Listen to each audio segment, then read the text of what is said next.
জীবনকে যেরম দেবেন জীবন ঠিক আপনাকে সেরকম ফেরত দেবে। সম্মানিত উপস্থিতি, ছোট্ট একটা গল্প বলি। এক গরিব দুধওয়ালা কিছু গরু পালতো। একটা গরিব দুধওয়ালা সে কিছু গরু পালতো। সেই গরু থেকে সে একটা দুধ সংগ্রহ করতো প্রতিদিন।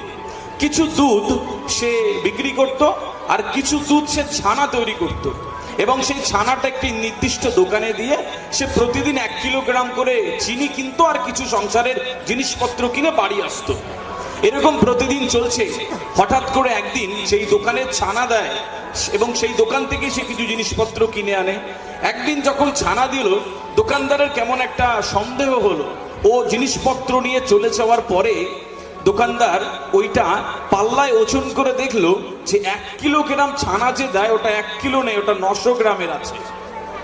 খুব রাগ হলো যে এই গরিব দুধওয়ালা প্রতিদিন আমাকে ঠকায়, ব্যবস্থা করছি পরের দিন আসুক।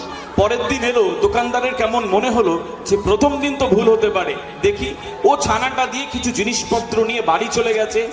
দোকানদার পাল্লাতে ওই ছানাটা দিয়ে দেখলো যে আজকে 900 গ্রামই আছে। দোকানদারের মাথা খারাপ, প্রতিদিন ঠকাচ্ছে এই এই এই অসভ্য গোয়ালা আমাকে প্রতিদিন ঠকায়, আসুক পরের দিন। পরের দিন সে ছানা নিয়ে হাজির হলো, কিছু জিনিসপত্র নেবে ওইগুলো দিয়ে। তো যখন হাজির হলো, ছানাটা দিল, তখন বলছে, বেটা দাঁড়াও, তুমি যাবে না আজকে, তুমি প্রতিদিন আমাকে ঠকাচ্ছ। বলছে কি হয়েছে হুজুর? বলছে প্রতিদিন ঠকাচ্ছ, তোমার ব্যবস্থা করবো আজকে। এই পাল্লার সামনে দাঁড়াও। পাল্লার সামনে দাঁড়িয়েছে আর 1 কিলোগ্রাম ছানা দিয়েছে। ছানাটা যখন পাল্লায় ফেললো, দেখলো যে ওজনটা 900 গ্রামই আছে। মাথা খারাপ হয়ে গেছে দোকানদারের, যা ইচ্ছা তাই তাকে বলছে, এবং একটা সময় পরে বলছে, হুজুর আমাকে ক্ষমা করে দেন, আমি তো জানি না যে 900 গ্রাম। 900 গ্রাম তুমি জানো না, বাদরামি হচ্ছে, আজকে তোকে মেরেই ফেলবো। ওকে মারতে উদ্যত হয়। হঠাৎ করে ওই গরিব দুধওয়ালা বলছে, হুজুর মারবেন না প্লিজ, আমার কথাগুলো শুনুন, আমি গরিব মানুষ, আমাকে ক্ষমা করে দেন। বলছে কোনো ক্ষমা নেই, বল তুই কি বলবি? বলছে হুজুর আমি জানি না এটা 900 গ্রাম, আমি তো জানি 1 কিলোগ্রাম। বলছে চালাকি হচ্ছে। তো বলছে হুজুর আসলে দোষটা আমার নয়। তো বলছে কি হয়েছে বল?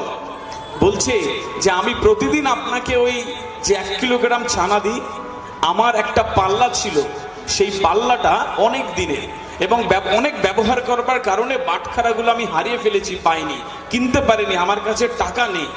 আপনি যখন প্রতিদিন আমাকে ওই দোকান থেকে মালপত্র দেন, তাতে 1 কিলো করে চিনি দেন, আমি বাড়ি গিয়ে ওই চিনিটা 1 পাল্লায় দিই, আর ওই সমপরিমাণ আমি ছানা দিই, সেটা আপনার কাছে বিক্রি করতে আসে। সম্মানিত উপস্থিতি, মোরাল অফ দ্য স্টোরি বলে দিতে হয় না, জীবনকে যেরাম দেবেন সেরাম জীবন ফেরত দেবে। আজকে বসে বসে একটা দুর্দান্ত প্রতিশ্রুতি দেবেন, ভালো বাবা হবেন, ভালো বাবা হয়ে যাবেন, ভালো মা হবেন, ভালো টিচার হবেন, এই দুর্দান্ত ক্যাম্পাসকে একটা দুর্দান্ত জায়গায় নিয়ে যাওয়ার অঙ্গীকার নেবেন, আপনি যাবেন। আল্লাহ সুবহানাহু ওয়া তাআলা পৃথিবীতে অসম্ভব বলে কিছু সৃষ্টিই করেনি, মন থেকে চাইতে হয়। अगर किसी चीज को सच्ची दिल से चाहो तो पूरी कायनात उसकी मिलाने की साजिश में लग जाती। মন থেকে চাইলে মিলে যায়। কি সম্মানিত উপস্থিতি, এই জায়গাটা আমাকে ভেবে নিতে হবে যে আমি নিজেকে একটা দুর্দান্ত জীবনের প্রতিশ্রুতি দেওয়ার জন্য তৈরি রয়েছি।